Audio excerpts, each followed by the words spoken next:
Giants 14, Lions 3. Welcome to Talking Giants, presented by SeatGeek. I'm your host, Bobby Skinner, here with my co-host, Justin Pennick. We finally had real football to talk about, a preseason game. It's always better when the Giants win preseason games, even if they lose. You don't really care that much. But they won. Yeah, they won. Drew Lock got injured and didn't look so good. The running backs look really good. But I do think we were overall happy just because, because the starters didn't play, we had our list of guys to watch, and I thought most of those guys did pretty well, Justin. Yeah, Bobby Skinner. Nice to see you. And, hey, if you're tuning in for us for the first time in a while because the Giants just played a football game, welcome back. We missed you. This was a fun preseason game, and if you haven't tuned into us for a second, you're probably wondering, well, who the hell are some of these guys that did perform well tonight, and why are you guys kind of a little bit excited about it? It's because we've been talking about a lot of these guys. We've been at every single Giants training camp practice, and Bobby, the young players that we wanted to see perform well tonight, like some of the guys that we said, these are the guys to watch. You're always looking out for the running backs, especially now that we're in a non-Saquon Barkley world. Right. Now those backup running backs are a little bit more important, and the backups are a little bit more valuable, right? New offensive line coach. What is that going to look like as the backups are battling there, and even some defensive guys too, who we've highlighted throughout training camp. All of them kind of performed well, and also, the Giants did control the game for the whole night, and that was fun too. Yeah, the biggest takeaway on, we do offense and defense on game recaps, except for like once a year the defense wins a game. We're like, we got to talk about the defense first. But it was the running back. Like, the running backs had the best game. Let me ask you, I think we're both on the same page, so I'm not even going to ask you. Eric Gray had the big run and 2 touchdowns, actually.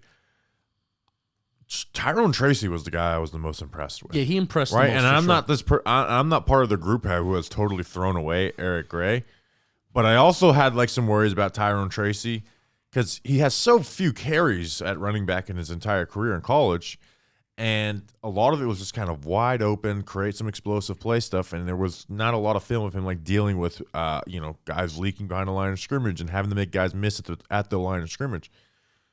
Go look at his 5 runs, and he had 26 yards, 5.2 yards per carry. He could have had 2.5 yards per carry in this game, and we're like, okay, it's justified. He made a guy miss on every single carry. There was one on, I think it was a 3rd and 2 or a 2nd and 2, where he didn't technically make a guy miss, but he spun out of it and turned his feet and turned what was a run stop at the line of scrimmage into a first down. He made, but on the other 4, it was just clear make a guy miss at the line of scrimmage or at the second level. Every single time, and I thought that was really, really nice to see out of him, because again, that was one of my worries. Is how is he going to deal when he's not, when the read isn't clear or it's not a clear path to a first down. He was decisive, and I think the fact that he didn't have all these, Dante Miller had some holes, and the offensive line opened up some pathways for him to run, where you got to see Dante Turbo Miller's speed really on tap, and that was cool to see within itself.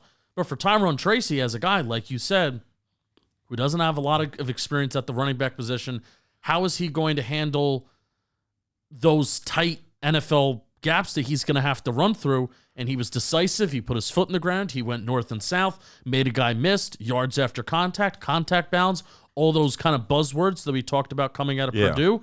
It was on display tonight, and despite him being 3rd in rushing, 5 attempts, 26 yards, 5.2 yards per carry, I did think that he was the most impressive running back tonight. And it's it's noteworthy that despite him being a rookie and Eric Gray being in his 2nd year, he was the first running back that we saw tonight since Devin Singletary didn't suit up. Yeah, if we're doing depth chart, he's RB2, Eric Gray's RB3, and then Miller's the 4th guy. They didn't even give Jacob Saylors, the UFL back, any carries in this game. So, yeah, I was happy. Now, again, happy with the other 2 guys too, but Tyrone Tracy Jr. was the guy that I thought was the most impressive to me. Like you said, it was just he made guys miss when he needed to, had good contact, that 10+ yard run he had was really nice contact balance. Got some gritty yards when he needed to. And so I was really happy with him, but Eric Gray is going to be the guy who gets the love out of this game, and he should, right? He had 4 carries for 52 yards, both touchdowns of the game. He also had 4 catches for 46 yards. the cut on that touchdown run was just nasty. Yeah, put right? the guy in a blender. You know who that was too? That was the guy who kind of hit him dirty and made him leave the practice the other day. Full circle. So it was nice to see him get that, but it was a draw play, and we were talking about it because we were streaming, where it's like people have kind of like just thrown away Gray as a runner. Gray had a lot more volume and more efficiency than Tyrone Tracy his last year at college. And like he is a good like one cut and go back, right? And I actually thought he does do well when he's has kind of a mess in front of him, and he didn't get very many opportunities last year. So, but you saw some now. You also saw some bad runs or I said one bad run. His first run, it wasn't great, but he got behind his pads and pushed the pile when there wasn't much there. His third run, he tried to like bounce a run and cut it back up and just ended up getting stopped, and then he had the punch it in touchdown. Because he only had 4 carries. Mm-hmm. But as a receiver, the rail route from Tommy DeVito was really nice. Is that a mesh concept? Yeah, it's like that mesh that they run so much. And the first read is always technically, it's like a rail kind of wheel route by the running back. But you almost never throw it because it's usually covered in the NFL. And DeVito, great ball by DeVito, but good hands by by Eric Gray to catch it. He had the screen play that he got some yards on. So I mean he had 98 scrimmage yards, which was, I think, the most on the team by far. Yeah, I mean, he was the second leading rusher. leading rusher and second leading rusher. And second leading rusher and leading receiver. So yeah, I mean, good day by Eric Gray. Really good ball by Tommy DeVito, who we'll talk about out of that. That it's technically a wheel route out of the backfield, right? Not a swing pass. Yeah, it's called a rail route. It's like a running back wheel route, basically. Yeah. So, but dude, that 48-yard run was nasty. Just making the guy miss in the open field and having enough speed to get to the end zone. And that's what his college film is. Mm-hmm. Maybe not the big long run, the explosive plays. He was pretty good in breakaway, right? But it was just that quick, bam, one cut and go. Like, if you go watch my film breakdown of him from Oklahoma, that's what it's full of. Like that's what he made his money on. Right. Now you're not always going to have that type of space to make that type of run, and so we're not crowning Eric Gray and like, oh, look, he's figured it out. I think that's why we are more impressed with Tyrone Tracy's game, because what Tracy did during Thursday night's game is probably what you're going to see on a down-in, down-out basis in the NFL. Yeah. Versus what Eric Gray did on the 48-yard run. You're going to have that opportunity once every, maybe 5-6 games. Right.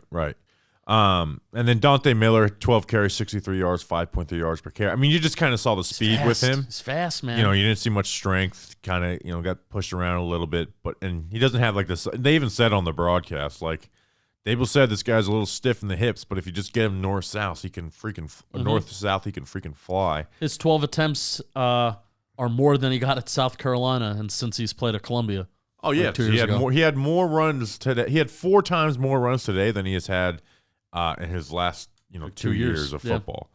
But it's fun, and credit to the running backs for making good things happen, but also credit to this offensive line. Yeah, it's unfortunate that we didn't get to see Gray really pass block, because that still is the biggest question mark. I got to go rewatch again, but I was paying attention for it, and the only time I felt like he was brought in the pass block, it was only 4 rush, so that, he wasn't asked to block anybody on that. Yeah. But I think the overall game plan for the Giants tonight, especially when you had Drew Lock leave early. Well, let me talk about this. Drew Lock left early, so Tommy DeVito came in, and you also had bad weather. I think it was clear in the second half. I think DeVito only had 8 pass attempts in the second half, despite leading 14-3. So it wasn't like a huge margin, right? But it was still a 2-score lead. 155 total rushing yards, 5.7 yards per play, and the most impressive stat, 0 tackles for loss, 0 negative plays in the run game for the Giants offense Thursday night. Which is usually like preseason, you're just going to have those negative, even if you feel great about your game, you have negative. Let's talk about QB. First, let's do SeatGeek. Thanks so much, SeatGeek, for sponsoring this video. If you use, by the way, there's a promo code, and we'll talk about the rest of the ad, but use Giants 10. Something that many people don't know is you don't need to buy something to have the promo code in your app. You can just go to your SeatGeek app, put Giants 10 in, and then use it when you need, and you'll get 10% off your next order, whether you've used SeatGeek before. So it's not just your first time purchase. Go in there, put it in your freaking SeatGeek app right now, please. Even if you don't, just do it. It'll help us out. Baseball season's in full swing. NFL season is around the corner. And again, you get preseason tickets. I'm thinking about using that Giants 10 on Jets tickets this weekend. SeatGeek is just the best place to buy tickets. They rate every ticket on a scale of 1 to 10, so you know if you're getting a good deal. Which, hey, I was scrolling through those Jets good deals. I'm like, look at this, $34 for the fifth row. I kind of like that. Hell yeah. So look for the green dots. It was like a 10 score. You don't always usually the best score is like a 9.8. Yeah, 9.3. Get yourself. I found myself a 10. So look for the green dots. Green means good. Red means bad. It's like traffic.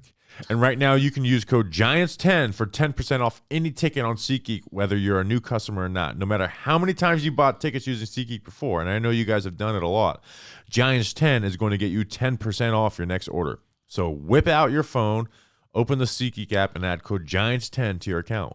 What are you waiting for? Seriously, what are you waiting for? Do it now because this offer is only available for a limited time. Code GIANTS10 for 10% off your next order. You'll be glad you did. Boom. If this Drew Lock game happened in a vacuum, you don't think too much of it. But Drew Lock went 4 of 10, 17 yards, an interception. A really bad interception, by the way. Not every interception is created equal. This one was awful. And unfortunately, this has matched what we've been to every Giants practice up until this point. And this looked kind of exactly like what it was. Not getting the ball out on time, not pulling the trigger. And he finally got to play with Malik Neighbors, right? So you kind of in practice like, yeah, he doesn't, he's not really getting to play with the best players. He had Malik Neighbors. He could have trusted him to make some throws. He was there. Didn't even target him. 0 targets. Missed passes. Didn't get the ball out quick. Was running around. And again, the interception was just awful, right? It was one of those dagger concepts where they run the clear out and the dig, and it just the defense saw it coming.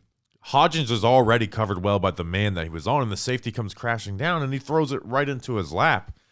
And like I said, the worrisome part about this is not that just Locke had a bad first preseason game. It's the fact that it's matched what we've seen mostly in training camp.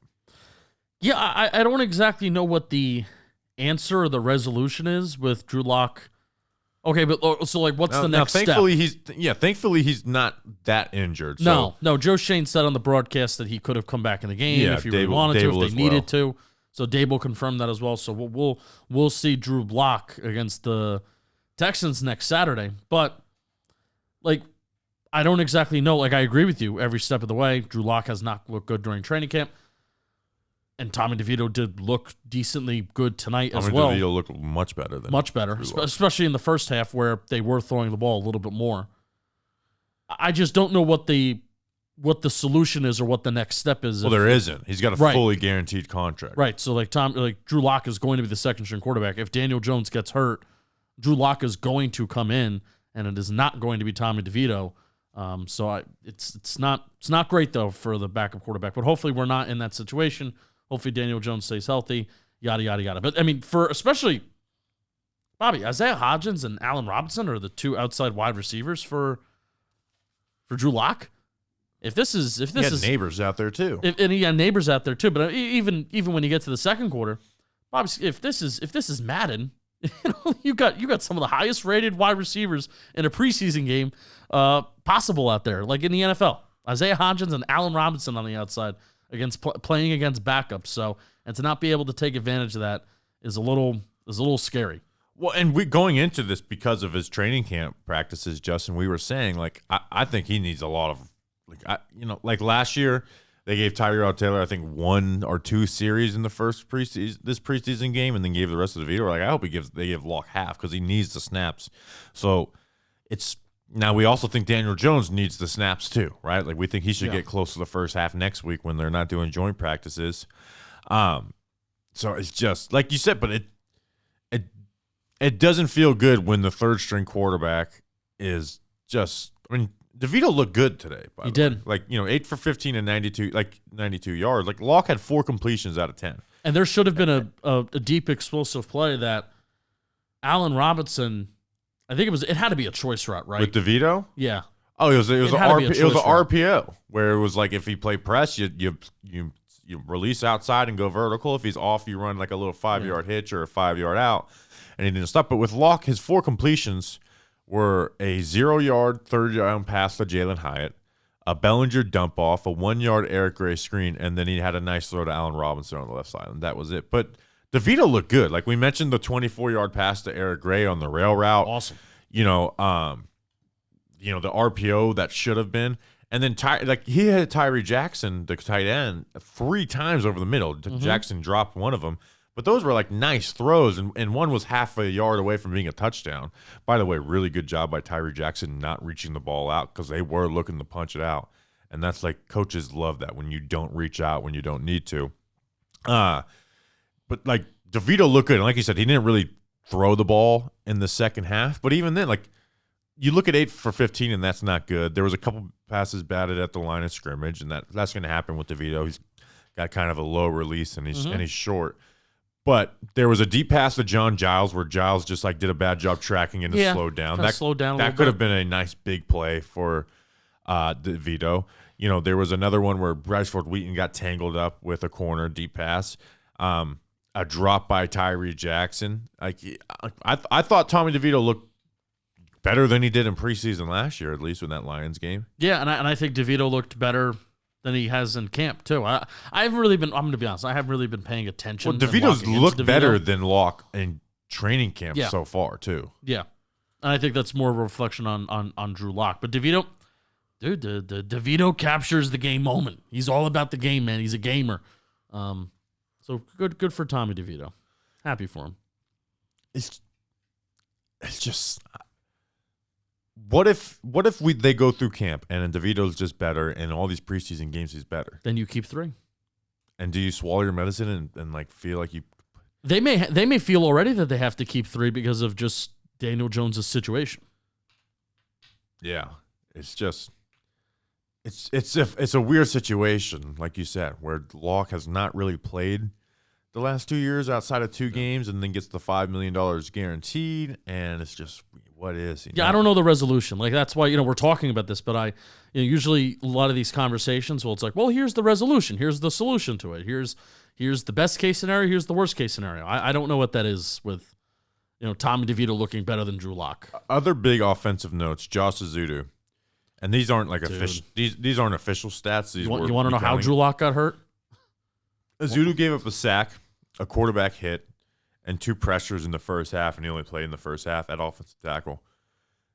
You said it on our stream where it's like sometimes you feel like you're nitpicking shit, and then when it gets to that time, you're like, okay, this is why we talked about this in a mailbag in June. Mm-hmm. Because Josh Ezeudu does not belong at tackle. He's just not a tackle anyways. He is a guard. But even if he could move out there, right, because he has fast feet. Not good feet, but fast feet. He doesn't have the confidence to play tackle. They don't show up at tackle. He does not have the confidence to play tackle. If he was ever going to succeed or even be a decent backup in the NFL, it's always going to be a guard. And they've given him 3 snaps at guard all of training camp. A guy they drafted 67th overall 2 years ago to play guard. Guess what? Right? Didn't look too bad in those 3 snaps. Also, guards are a position where they'll just like be bad their first 2 years, and then sometimes in year 3 they snap and become good. And I don't think that would have happened with Ezeudu, but he could have like become a serviceable backup. There is things you can use him as a guard, but he's not a tackle, and it just feels like you're just wasting any type of shot of this guy being a useful 50th player on the roster using him. He's awful. He is a bad tackle in the NFL. He's gotten guys hurt. He got Daniel Jones hurt. He got Drew Lock hit a few times today.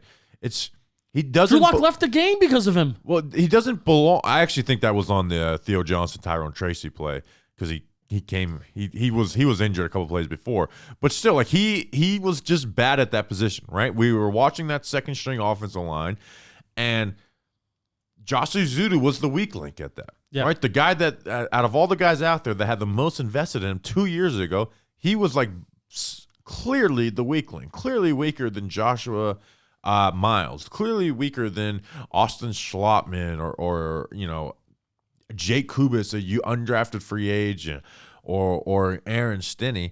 I just don't understand, like, why. It's one thing to give him some tackle snaps. I don't think they should, but it's one thing to do that. But they have totally given up at the idea that this guy could be a guard to let him practice only at tackle. It makes no sense to me. And you're seeing it. Like he's not a tackle. He doesn't have the confidence. He doesn't have good enough feet for it. He's got the foot speed, but not good enough feet. I just am, even though this is not something that I don't think changes the trajectory of the Giants anymore, I just think it's such a awful, like a clearly bad decision. Well, also, I understood it last year when they were in an absolute pinch, Bobby, where you have Andrew Thomas go down, and that's like, that's sirens going off and emergency, and Tyree Phillips, whatever, and then they just need a tackle. They need a human being to play left tackle, and Josh Ezeudu was that last year. All right, he's the emergency until we find another solution, right? I don't understand sticking him out there because, Bobby, what usually happens when offensive tackles that are bad, what's the conversation that happens with how you can help their career? Move him to guard. Move him to guard. Why? Because it's easier. Yeah. Josh Ezeudu, who the Giants view as a struggling guard, their solution to help him is to move him to a harder position? And not even that. Like, he basically works solely at left tackle, too, like the blind side, where like the second most important position in the game of football. Yeah, I mean, you think about Daniel Jones' neck injury. How did that happen? Because of Josh Ezeudu. At left tackle. And by the way, his confidence is shot.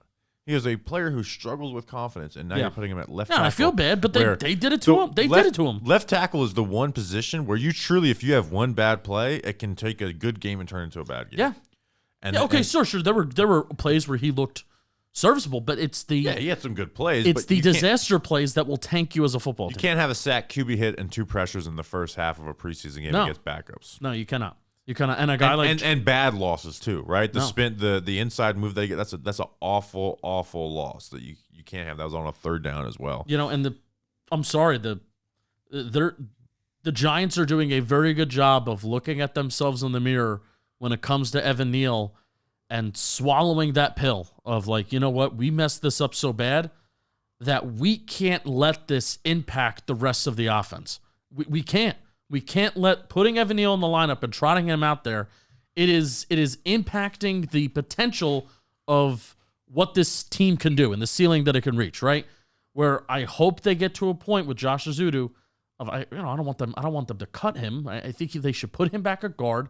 And even Bobby, like put him at guard, Joshua, I'm not saying Joshua Miles is the answer, but number 77, Joshua Miles is a guy that has stood out in camp in 1v1s, looked decent against Brian Burns at times, looked decent tonight. I think there was one play where him and the guard maybe got an assignment mixed up and it resulted in a pressure or a hit.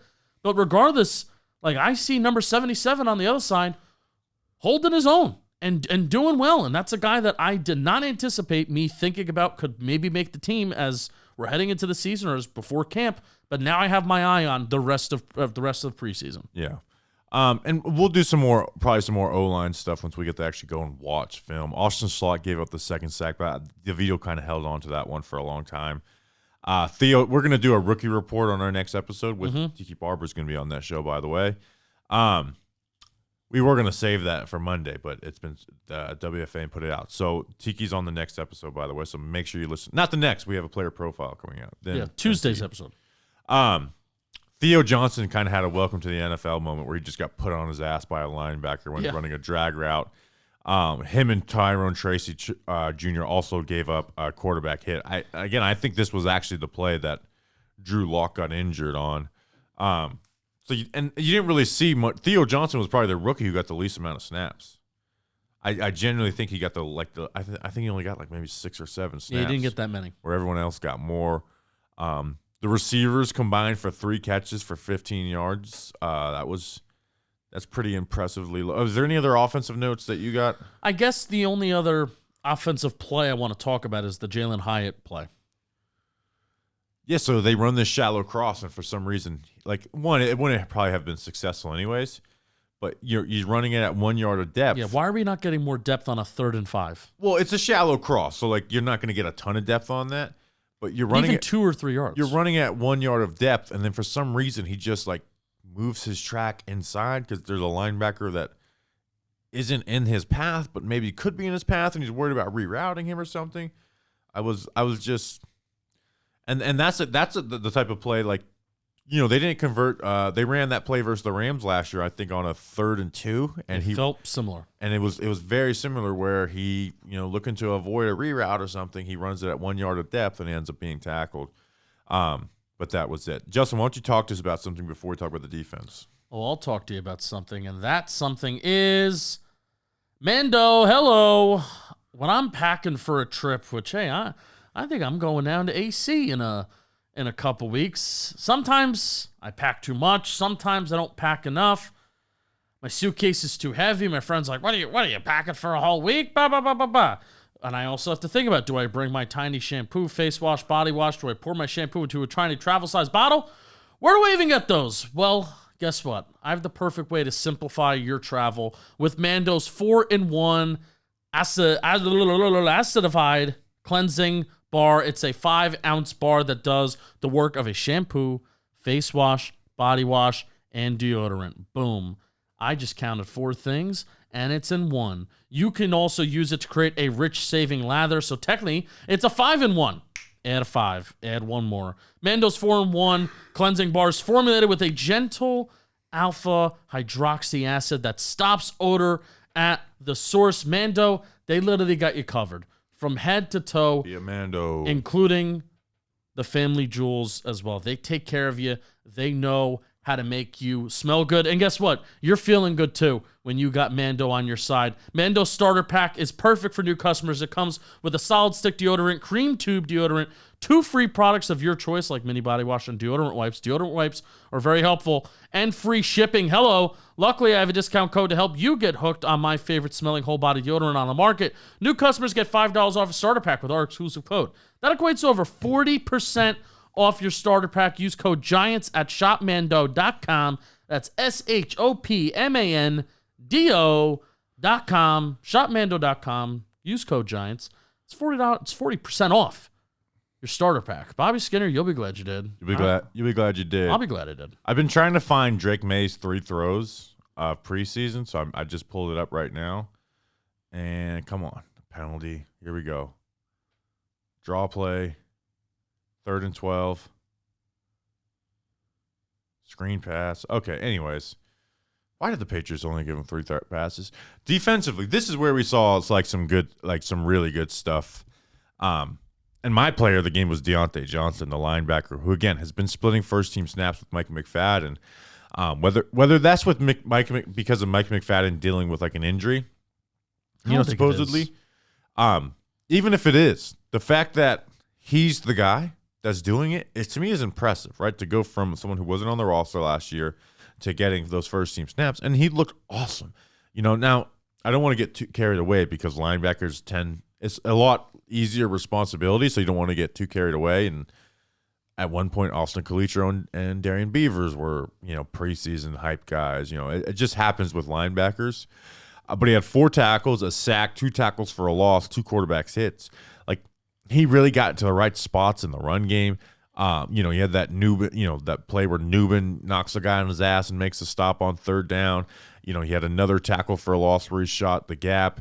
Had the sack wasn't super impressive, but he did finish that play. Sack. He had 2 quarterback hits on a blitz, and I really liked. He had another stop at the line of scrimmage besides the 2 tackles for. He was really impressive for a guy who was my number 2 guy to watch for this game because of the responsibility that had been put on him. He was definitely my he was either him or Benton Whitley, who was my defensive player of the game. But I think because he played in the first half, I give him the nod. Dude, he's been everywhere in training camp. He's been everywhere. Yeah, he looked like he had in training camp, and he was everywhere tonight. Even if another guy made a play, if Tyler Nubin made a play, if Jordan Riley was in on a run stop, but it's all right, well, Dyontae Johnson is there cleaning it up, making sure nobody's getting out of there. Dude, he's just everywhere. It seems like he just has a really great feel of where to be, where to go, and how to be active. And that's I think what that's a linebacker is all about. Yeah, and I think that's going to be really important in Shane Bowen's defense, knowing where to be and knowing where you got to go. And Dyontae Johnson seems like he's got a great understanding of it so far, and I'm excited to see how he moves forward. I think he had an injury at one point, and then he came back in, which he was came great. back out and was like asking Dable to come back in. Yeah. So like, I kind of just like his mentality. It matched what we've seen in training camp. Goes to the Candlewick Diner often. I like the way he played through blocks. Like I just feel like he's going to make his way on the playing field at some point this year for the Giants and Shane Bowen, and I think Bowen really likes him. We really like him. Yeah. Hey, who else watched that Dyontae Johnson film? Not you, listeners. We did. Other notes on the defense. Andrew Phillips had the blitz and the fill, the gap for a tackle for loss. We'll report back with some of his coverage once we get all 22 for the next episode. But that was really nice. That's a huge part of the Shane Bowen. Made a tackle. Yeah. Wrapped up. Yeah, and was like a 4-yard loss. Like that's a big part of the Shane Bowen defense, right? He wasn't just brought in here to be a cover nickel corner. He was brought in here to play the run and be physical, and that's what he was on that play. Those are some of the traits, the toughness that they relied on in his draft profile to pick him in the 3rd round. So that was nice. The guy I was most disappointed in was Azeez Ojulari.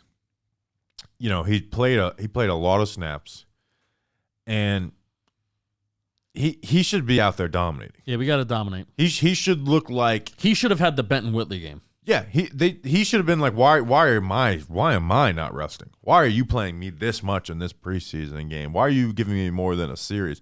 He should have been out there dominating, and I mean, to me, he was the least impressive of the edges, right? Even Ovio Gofo had made more plays than him, right? Benton Whitley had a great game. Boogie Basham had a sack moving, working outside in. He was. When I watched Azeez, there was one play where he kind of dipped around the edge on Dan Skipper, and that was it. Like Azeez Ojulari, if he's out there in preseason, he should be dominant. He should be embarrassing these backup offensive linemen. There's really no reason for him not to.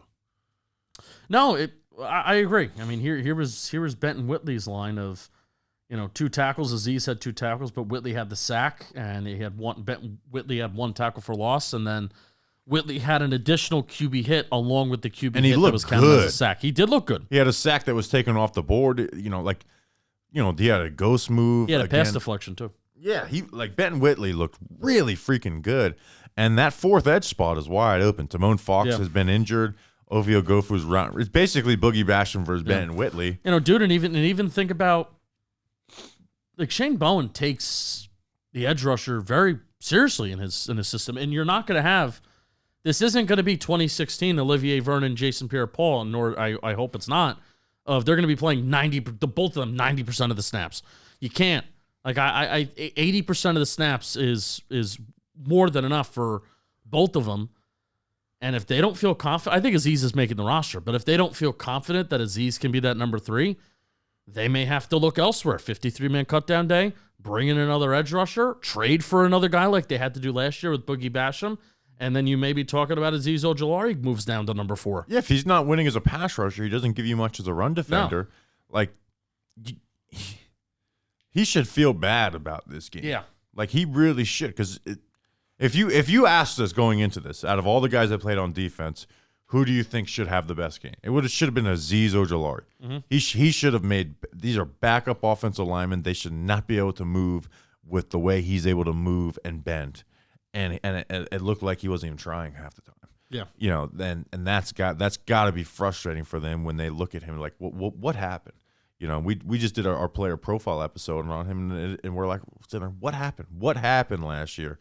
But the other guys did play well. Benton Whitley, like you said, I mean, that ghost move was beautiful.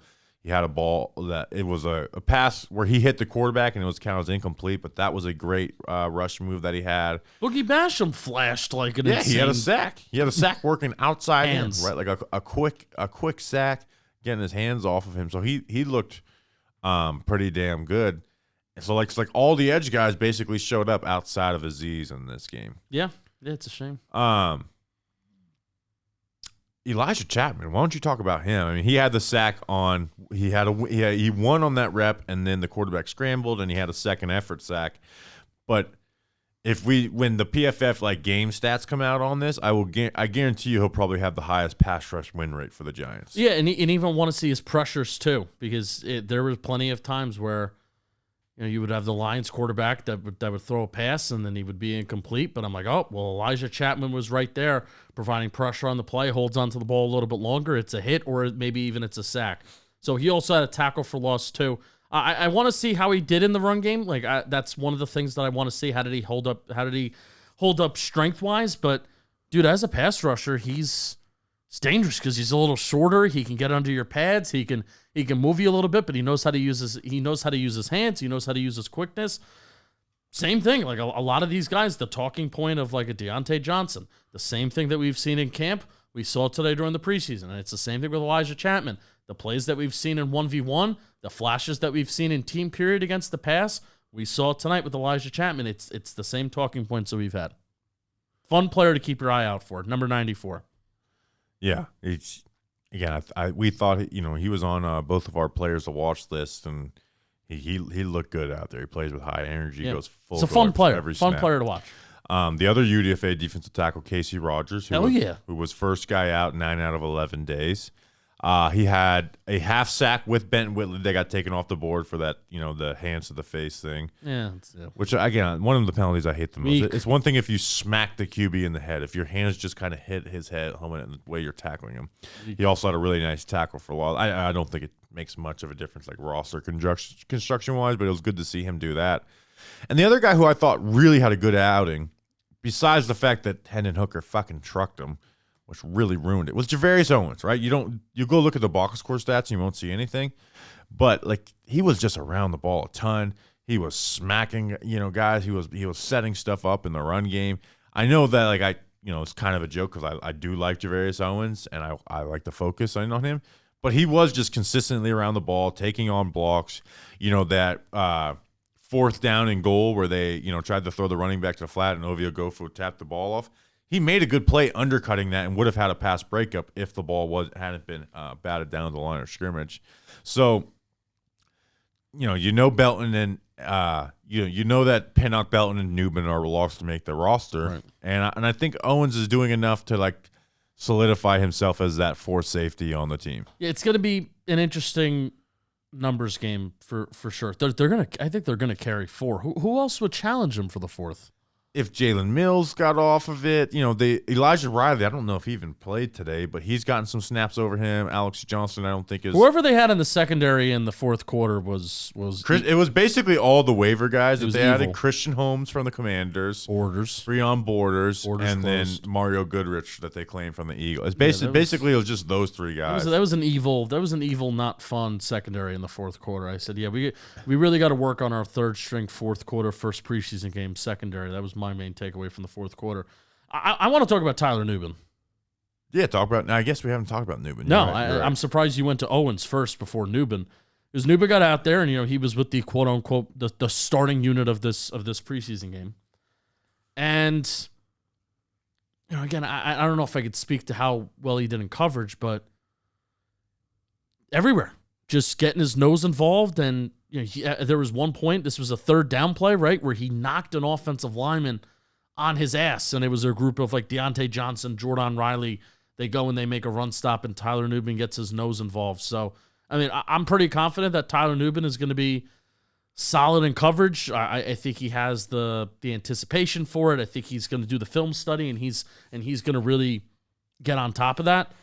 But seeing how physical he was in his first preseason action was a lot of fun. I mean, he literally put a 300-pound offensive lineman that was running. It's not like this was like a blind side, like this offensive lineman didn't see him. This offensive lineman is coming at him. Tyler Nubin, boom, smacks him, knocks him on his ass, and that disrupts the play, and it's a negative play for the Giants defense. Yeah, that's the type of shit you like to see from a do-it-all type of safety, is putting some guy on his fucking ass. That was beautiful to watch. Again, got to go watch film to see exactly what was happening in coverage with him because he was playing deep safety a lot. But and also the Lions, who was the second one? This quarterback? The first one, excuse me. Not Hendon Hooker. Nate Sudfeld. Stinks. Oh, he's awful. I mean, he robbed us of the playoffs in 2020. Never forget that. Yeah, so it's like you literally had to rewatch if guys were open or not. I think there was one play where Trey Herndon came down, closed down at the line of scrimmage with the wide receiver that was in the flat, or tight end that was in the flat, and the quarterback wound up throwing the ball, and there was a receiver that was running wide open down the field. Would have been a touchdown. I think it was like on a third down. So. Yeah, we saw it in practice. Their backup QBs are awful. Yeah, like the Lions will have an issue if Jared Goff goes down. Yeah, Hendon Hooker rushed for more yards, and he got concussed than he did passing. Sudfield's awful. So yeah, there is an issue there. Trey Herndon did have the interception, and then fumbled on the same play, and then he got beat on a third down. The interception was pretty sick. But you can't fumble the interception. You just can't do that. It's on that. a fourth down too. Yeah. Which another thing for like the Lions, it's like I know it's preseason. It drives me nuts on fourth down when coaches run these boots. It's like, why are you cutting off? Why are you eliminating half the field? Why are you cutting off like 60% of the field on a do or die play? Yeah. On a do or die play where it's like I need as many options as I can. I need as many options, and you're cutting off 60%. It drives me nuts. Like if I got to if you said, hey, go talk shit about coaches one time, that would be the thing. Why do you do this? Why do you do this? You should never ever do this, and it almost never works either. So yeah, Trey Hawkins had a good pass breakup on a third down on a little back shoulder throw where he played the receiver's hands. It wasn't a great throw, but played the receiver's hands and broke it. I mean, was there anything else? Well, why don't you talk about one more thing before we start? I think you're going to talk about. Oh, that's right. I'm going to talk about one more. Why don't you talk to us about something, Justin? So think of your closing thoughts. Stay with us because this episode is brought to you by Captain Morgan. Did you know that Captain Morgan is the official spiced rum of the NFL, the official spiced rum sponsor of the NFL?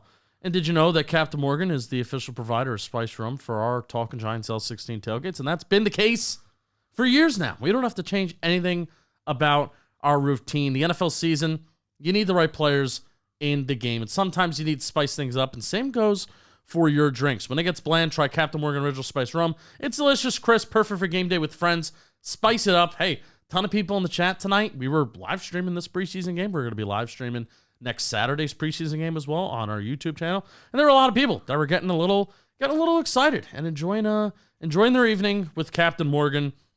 And you should enjoy it too. Visit CaptainMorgan.com to find Captain near you. Please drink responsibly. Captain Morgan Original Spice Rum, 35% alcohol by volume. Captain Morgan Rum Company in New York. New York, please drink responsibly. Jeff, tell them what we're going to do to them if you don't drink responsibly. You have to unmute your microphone.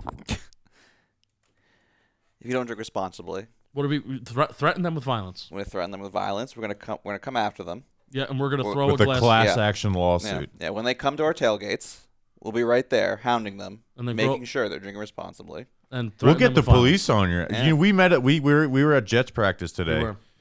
And there's a few Giants fans there, and there was actually a Florham Park police. I won't say his name, just because maybe he doesn't want his name out there. No. But super nice guy. Gave him a sticker, and he sent us a picture of the sticker on his police car, Honest, yeah. and we got to post it and pretend that we would just put a sticker on a police car, being badasses, but we're not. I like making Jeff feel uncomfortable by wanting him to threaten people with violence. Jeff, why is what did Jerry Jones say about CeeDee Lamb today? Yeah.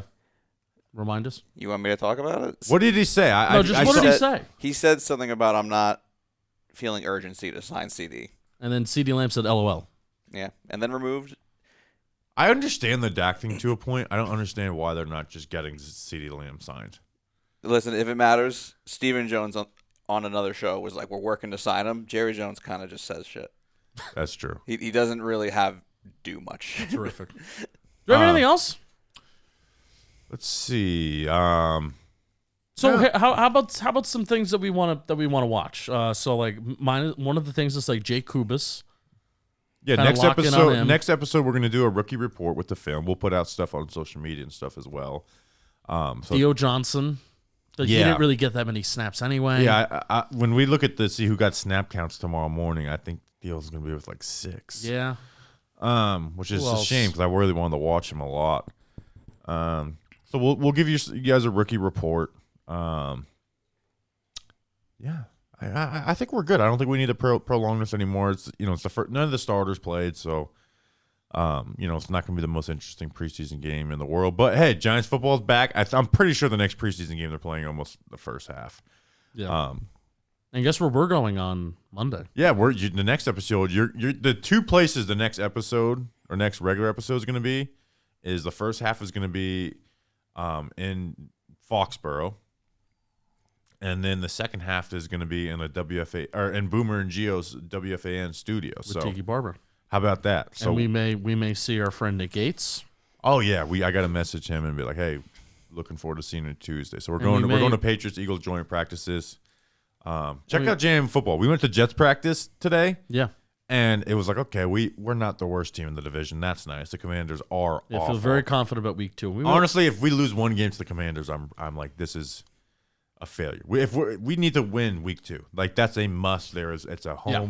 Actually, no, it's a road game. It's a road game. There's no excuse for losing week 2 to the Commanders. It's a home game. No, it's not a home game. It's a home game. They play back-to-back home games this year. No, but even though it's in.